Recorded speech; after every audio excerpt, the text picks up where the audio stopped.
Good morning, student. Today our chapter is second, principle of management, and our topic is scientific techniques for Taylor's कि जो Taylor ने scientific जो techniques दी थी उनके बारे में हम पढ़ रहे थे। हमने फर्स्ट टेक्निक पढ़ ली थी फंक्शनल फॉर्मेनशिप। इसको थोड़ा सा रिवाइज कर लेते हैं कि फंक्शनल फॉर्मेनशिप क्या था।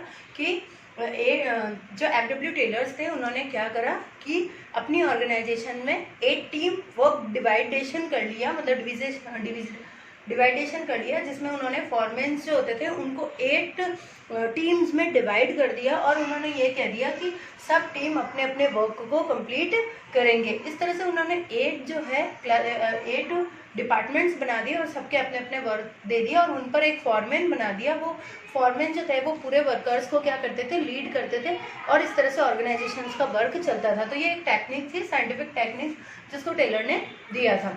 नाउ नेक्स्ट इज, अब ये है कि जो सेकंड है वो है standardization and simplification of work. से ये कहते हैं कि जो FW टेलर था उनका ये मानना था कि केवल फॉर्मेनशिप से ही काम नहीं चलेगा, आपको कुछ एक्स्ट्रा एफर्ट्स भी अपनाने पड़ेंगे। और वो एक्स्ट्रा एफर्ट्स है कि एक ऑर्गेनाइजेशन जो है अपनी टीम के साथ, यानी अपने प्रोडक्ट के साथ, अपने प्रोडक्शन के साथ क्या करेगी, स्टैंडर्डाइजेशन करेगी, यानी एक स्टैंडर्डिटी मेंटेन करके रखेगी।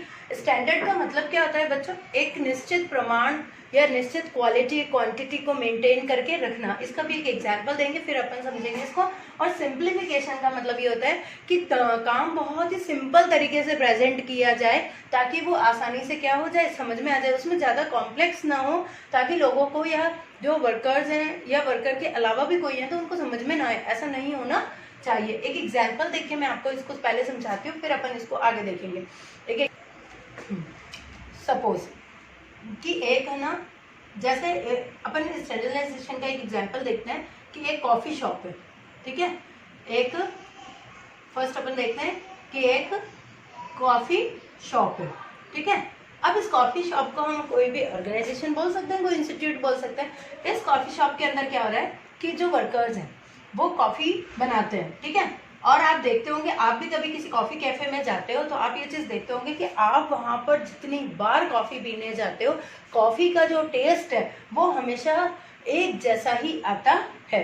अब ज़रूरी नहीं है कि हर बार वही वर्कर ही आपको कॉफ़ी बनाकर दें जो वहाँ पर अपॉइंट किया हुआ है। वहाँ पर अगर 10 वर्कर वर्क कर रहे हैं, सपोज वहाँ पर 10 वर्कर वर्क कर रहे हैं, तो उनमें से कोई भी कॉफ़ी बना सकता है। ऐसा क्यों?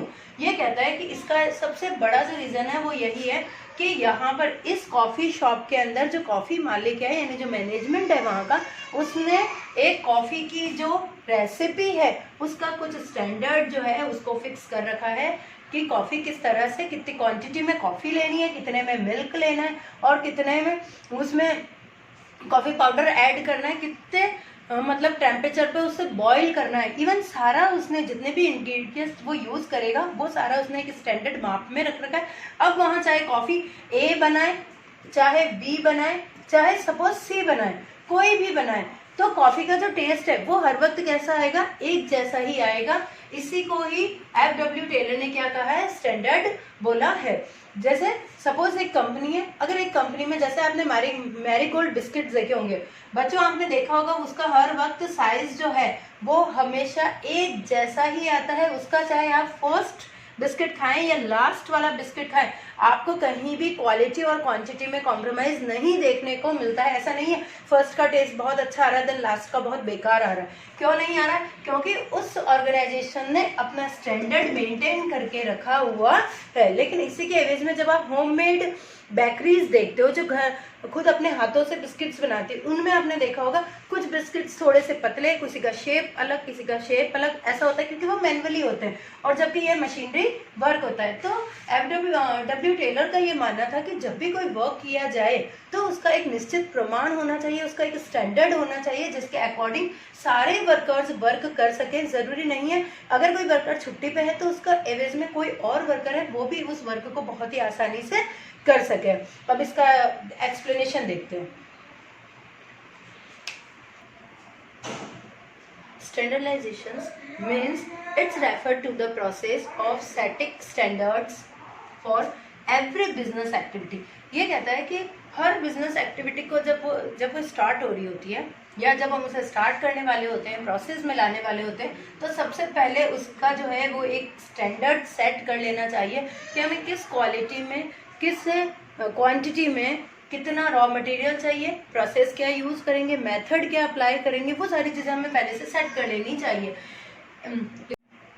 It can be standardization of process. अब किस में स्टैंडर्डाइजेशन होना चाहिए? प्रोसेस में होना चाहिए, यानी आप जो किसी प्रोडक्ट को प्रोड्यूस करने के लिए क्या प्रोसेस यूज़ कर रहे हो वो हमेशा स्टैंडर्ड होनी चाहिए, रॉ मटेरियल स्टैंडर्ड होने चाहिए, टाइम स्टैंडर्ड होना चाहिए, प्रोडक्ट स्टैंडर्ड होना चाहिए, मशीनरी, इवन मशीनरी भी स्टैंडर्ड होनी चाहिए कि आप कौन सी तरह की मशीनरी काम में ले रहे हो, बार बार आप मशीनरी चेंज तो नहीं कर रहे जिससे वर्कर्स को प्रॉब्लम हो रही हो, या मेथड्स और working condition, even working conditions भी हैं वो भी कैसी होनी चाहिए, सिमिलर होनी चाहिए, एक स्टैंडर्ड को फॉलो करती भी होनी चाहिए। तो है जो FW टेलर था उनका ये मानना था कि जब हम कभी भी एक स्टैंडर्ड वे को फॉलो करते हैं तो हमारा जो वर्क है वो बहुत ही इजी गोइंग हो जाता है, एक सिस्टमेटिक तरीके से हो जाता है।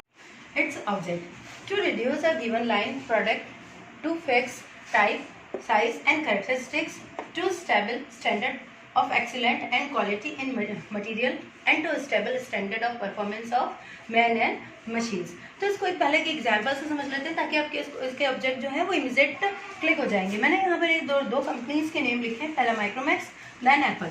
जो माइक्रोमैक्स कंपनी थी बच्चों वो क्या करती थी कि पर डे अपने न्यू प्रोडक्ट है ना, न्यू मोबाइल लॉन्च करती थी। उसको खुद को पता नहीं था कि उसके मोबाइल जो हर रोज़ नए मार्केट में लॉन्च कर रही है उसमें क्या फीचर्स हैं क्या नहीं है, रोज़ नए मॉडल का माइक्रोमैक्स मार्केट के अंदर आ रहा था।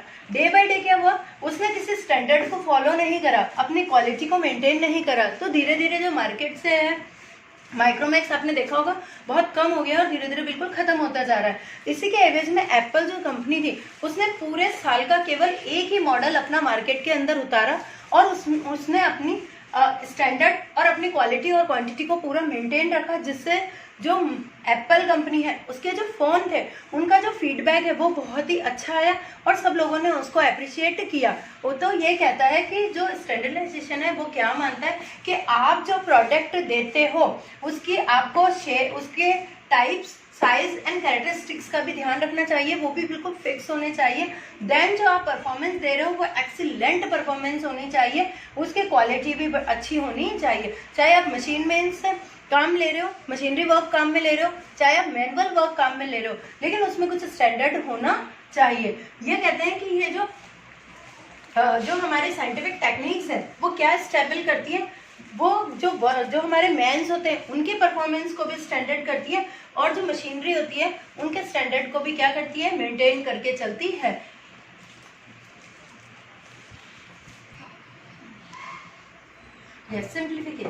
सिंप्लीफिकेशन सेज कि simplifications aim at the elementary.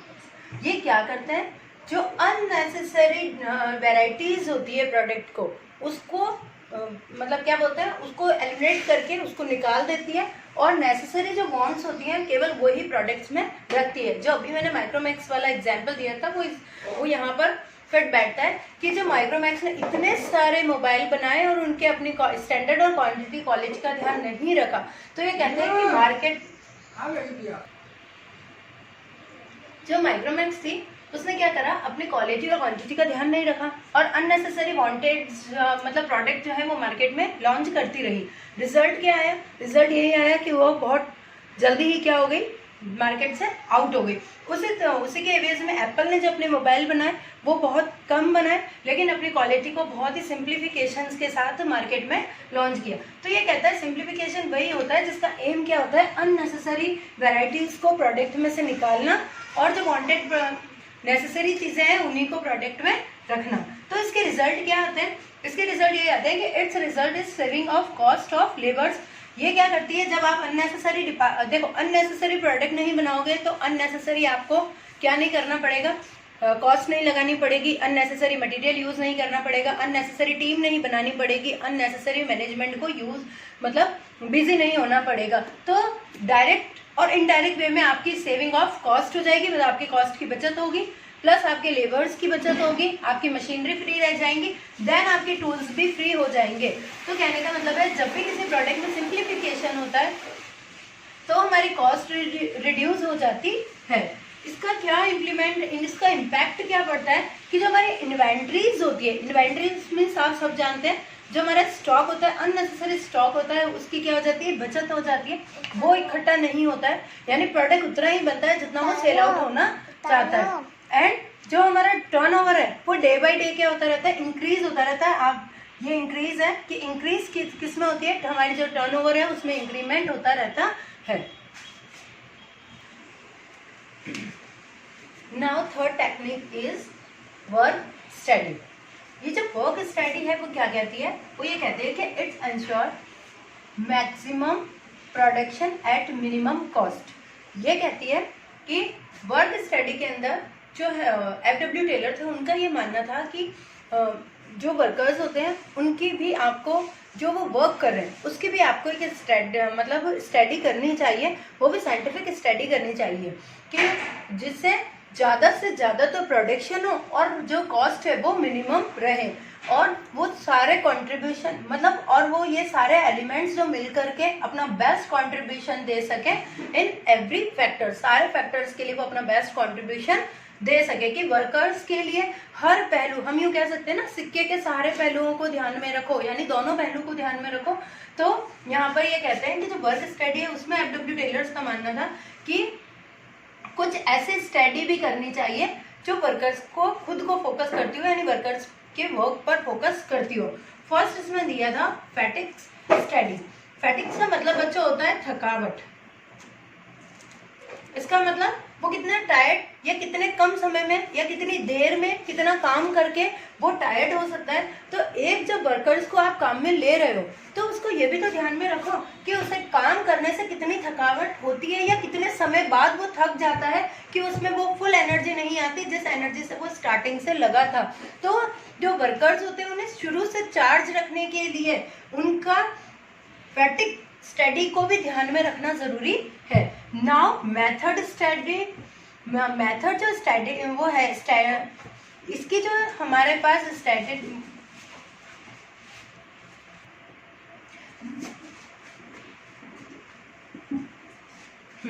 Now next is method study. Method study, time study and motion study. Method study ये बताती है कि किसी भी ऑर्गेनाइजेशन में जो वर्कर्स हैं जो मेथड अप्लाई कर रहे हैं वो भी कैसा होना चाहिए, उसकी भी स्टडी करनी चाहिए कि वो मेथड जो है वो हमेशा स्टैंडर्डाइजेशन हो, प्लस जो मेथड वो काम में ले रहे हैं वो वर्कर्स को सिंपल वे में समझ में आना चाहिए।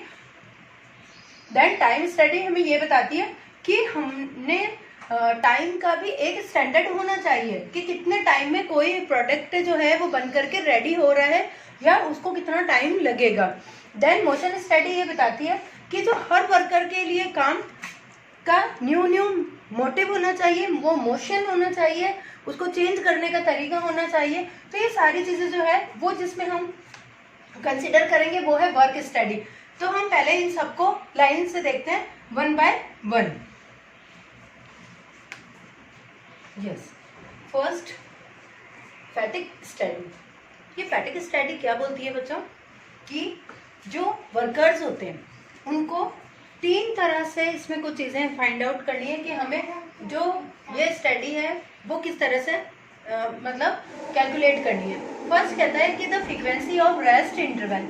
ये कहते हैं एक वर्कर को ये एनालिसिस करना कि उसे जो रेस्ट की फ्रीक्वेंसी है वो कितनी होनी चाहिए, मतलब कितने समय बाद उसे रेस्ट की ज़रूरत पड़ती है। जैसे आप सोच सकते हैं कि अगर मान लो हमारा 8 आवर का वर्क होता है ना, जैसे आप देखते हैं कि स्टैंडर्ड टाइम है हमारा कि 8 आवर वर्कर्स जो है फैक्ट्री में या फिर किसी कंपनी में वर्क करते हैं, तो उस 8 आवर में उसे कितने देर बाद थकान महसूस होती है कि उसे अब रेस्ट करना चाहिए। ये रेस्ट आप देखते हैं उसे एक टी ब्रेक के रूप में हो सकता है, कहीं कहीं पर ये ब्रेकफास्ट के रूप में भी दिया जाता है, और कहीं पर जब ये फ्रीक्वेंसी नहीं होती तो डायरेक्ट किसकी फ्रीक्वेंसी होती है, डायरेक्ट लंच की फ्रीक्वेंसी होती है, वो उन्हें 1 आवर या 1.5 आवर का ब्रेक मिल जाता है। फिर ये कहता है कि the duration of rest interval.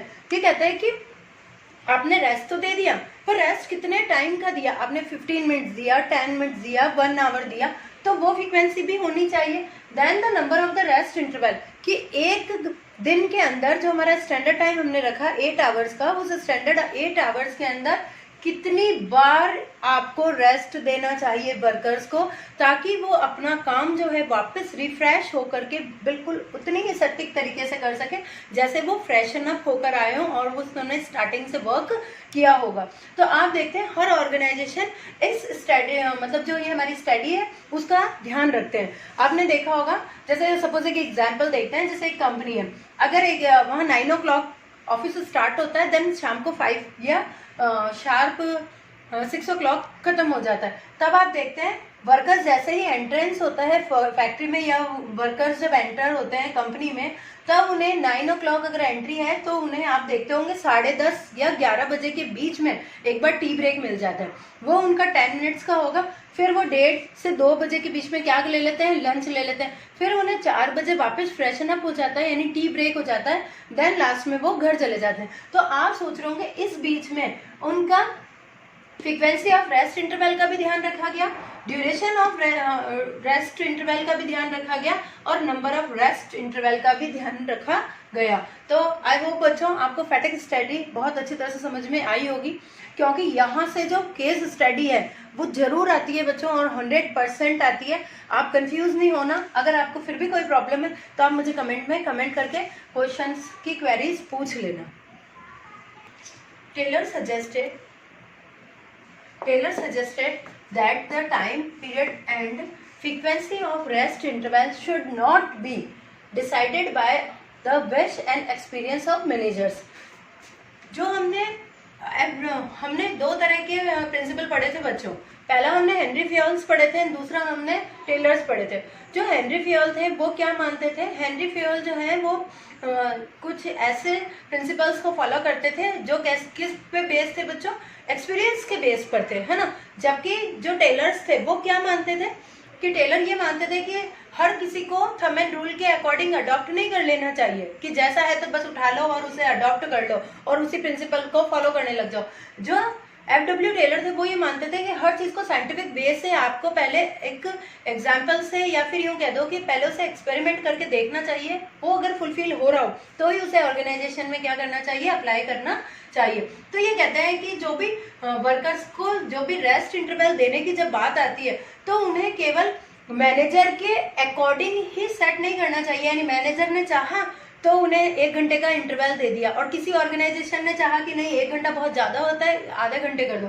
किसी ने चाहा नहीं 10 मिनट, और कोई ये चाह रहा है कि जो वर्कर्स हैं उन्हें तो बस काम करवाए जाओ, उन्हें कोई इंटरवल की जरूरत नहीं है। या उनका एक्सपीरियंस, जैसे किसी व्यक्ति की यानी किसी वर्कर की कैपेसिटी तो बहुत ज्यादा है तो वो बहुत देर तक वर्क करता है बिना थके, लेकिन कुछ जो वर्कर्स ऐसे भी होते हैं जो थोड़ा काम करते हैं और थक जाते हैं। तो ये कहते हैं कि जो FW टेलर है उनका ये मानना था कि जो मैनेजर होता है वो ये डिसाइड ना करे कि एक वर्कर को इंटरवल किसके अकॉर्डिंग मिलना चाहिए, ना वो खुद के विश के अकॉर्डिंग करे और ना ही वो खुद के एक्सपीरियंस के अकॉर्डिंग करे, बल्कि वो ये कहते हैं कि बट साइंटिफिक जो टेक्निक्स है वो ये कंडक्ट कराती है कि आपको फैटिग स्टडी जो है उसके अकॉर्डिंग क्या करना चाहिए?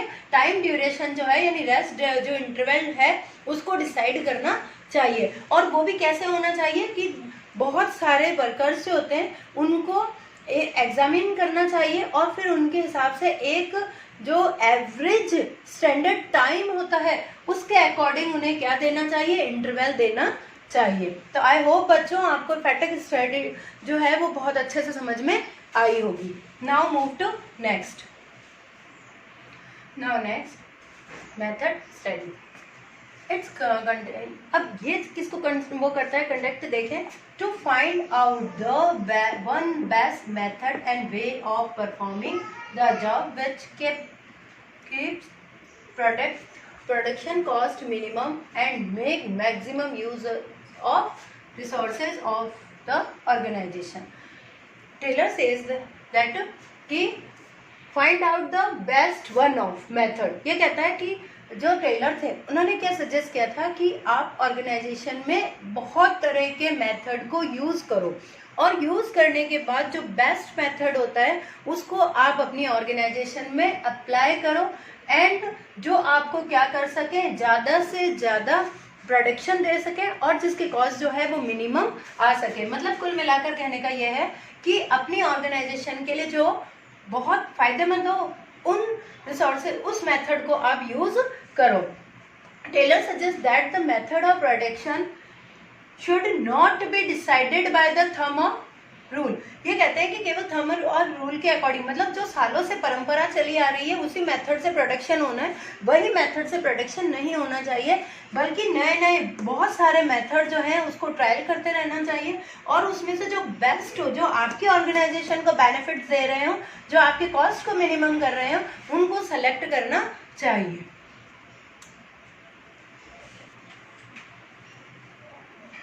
Time study. Time study says that it is conducted to determine or the objective of time study are। अब जो टाइम स्टडी है वो क्या बताती है, इन शॉर्ट मैं आपको समझा देती हूँ। पहले बच्चों ये कहता है कि जो टेलर थे वो क्या मानते थे, टेलर ने ये सजेस्ट किया था कि हर ऑर्गेनाइजेशन को मैनेजर के अकॉर्डिंग ही वर्कर्स का कभी टाइम ड्यूरेशन तय नहीं करना चाहिए। मतलब यहाँ टाइम स्टडी का मतलब वहाँ पर यह है कि एक काम को करने के लिए वर्कर्स को कितना। तो जो एमडब्ल्यू टेलर है उनका क्या मानना था कि जब भी आप टाइम स्टडी करो तो वो साइंटिफिक वे में होनी चाहिए। मतलब हर वर्कर्स पर ये पहले अप्लाई करना चाहिए कि वो एक काम को कितने टाइम में पूरा कर लेता है। इस तरह से बहुत सारे वर्कर्स पर जब टाइम है स्टडी को अप्लाई करते हैं तो उससे जो एवरेज टाइम निकल कर आता है तो वो एक स्टैंडर्ड मानना चाहिए कि हाँ भाई इतने स्टैंडर्ड टाइम में ये वर्कर्स जो हैं अपने काम को पूरा कर लेंगे। फिर उसी स्टैंडर्ड टाइम को अपनी कंपनी में फॉलो करवाना चाहिए, मतलब एप्लीकेबल करना चाहिए। इसके क्या क्या ऑब्जेक्टिव थे? इसका फर्स्ट ऑब्जेक्टिव था कि the standard time required to perform a job, कि एक स्टैंडर्ड टाइम होना चाहिए पूरी जॉब को रिक्वायर्ड करने के लिए। Then setting up the standard target of workers, कि वर्कर्स को जो एक स्टैंडर्ड टारगेट पहले सेट करना चाहिए कि तुम इतने समय में इस टारगेट को पूरा कर लोगे। Determine the number of workers required to perform a job, कि कितने लोग चाहिए एक काम को पूरा करने के लिए या उस जॉब को पूरा करने के लिए तुम्हें कितने आदमियों की जरूरत पड़ेगी और कितने समय के लिए पड़ेगी, कितने टाइम ड्यूरेशन में आप उस काम को पूरा कर लोगे। एक एग्जांपल देखते हैं बच्चों। The standard time taken by workers to make one cardboard box in 30 minutes, कि ये अज्यूम किया गया, एक स्टैंडर्ड टाइम माना गया कि 30 मिनट्स के अंदर एक कार्डबोर्ड जो है वो बनकर रेडी हो जाता है बॉक्स। तो सो इन द 1 आवर, अगर 1 आवर में केवल कितने बन जाएंगे? 2 बॉक्सेस बन जाएंगे, ठीक है। तो assuming that the worker has to put in 8 hour for a work in a shift, अगर ये माना जाए कि पूरी शिफ्ट के लिए वो 8 घंटे, जो जैसे कि स्टैंडर्ड टाइम है 8 आवर, वो काम में लेता है और 1 घंटा वो अपने लंच या ब्रेकफास्ट का, टी ब्रेक का माइनस कर देता है, तो केवल कितने बच गए? 7 आवर उसके पास बच गए। तो 7 आवर में वो कितने बॉक्सेस बनाएगा? 7 आवर में वो 14 बॉक्सेस बन जाएंगे, क्योंकि 2 बॉक्स पर आवर वो बना देगा। तो so this is the standard task for a workers has to do. तो इस तरह से वर्कर्स के पास एक स्टैंडर्ड टाइम रहेगा अपने टास्क को पूरा करने के लिए। आई होप बच्चों आपको ये एग्जाम्पल समझ में आया होगा। सो जो एमडब्ल्यू टेलर है उनका क्या मानना था कि जब भी आप टाइम स्टडी करो तो वो साइंटिफिक वे में होनी चाहिए। मतलब हर वर्कर्स पर ये पहले अप्लाई करना चाहिए कि वो एक काम को कितने टाइम में पूरा कर लेता है। इस तरह से बहुत सारे वर्कर्स पर जब टाइम है स्टडी को अप्लाई करते हैं तो उससे जो एवरेज टाइम निकल कर आता है तो वो एक स्टैंडर्ड मानना चाहिए कि हाँ भाई इतने स्टैंडर्ड टाइम में ये वर्कर्स जो हैं अपने काम को पूरा कर लेंगे। फिर उसी स्टैंडर्ड टाइम को अपनी कंपनी में फॉलो करवाना चाहिए, मतलब एप्लीकेबल करना चाहिए। इसके क्या क्या ऑब्जेक्टिव थे? इसका फर्स्ट ऑब्जेक्टिव था कि the standard time required to perform a job, कि एक स्टैंडर्ड टाइम होना चाहिए पूरी जॉब को रिक्वायर्ड करने के लिए। Then setting up the standard target of workers, कि वर्कर्स को जो एक स्टैंडर्ड टारगेट पहले सेट करना चाहिए कि तुम इतने समय में इस टारगेट को पूरा कर लोगे। Determine the number of workers required to perform a job, कि कितने लोग चाहिए एक काम को पूरा करने के लिए या उस जॉब को पूरा करने के लिए तुम्हें कितने आदमियों की जरूरत पड़ेगी और कितने समय के लिए पड़ेगी, कितने टाइम ड्यूरेशन में आप उस काम को पूरा कर लोगे। एक एग्जाम्पल देखते हैं बच्चों। The standard time taken by workers to make one cardboard box in 30 minutes, कि ये अज्यूम किया गया, एक स्टैंडर्ड टाइम माना गया कि 30 मिनट्स के अंदर एक कार्डबोर्ड जो है वो बनकर रेडी हो जाता है बॉक्स। तो सो इन द 1 आवर, अगर 1 आवर में केवल कितने बन जाएंगे, 2 बॉक्सेस बन जाएंगे, ठीक है।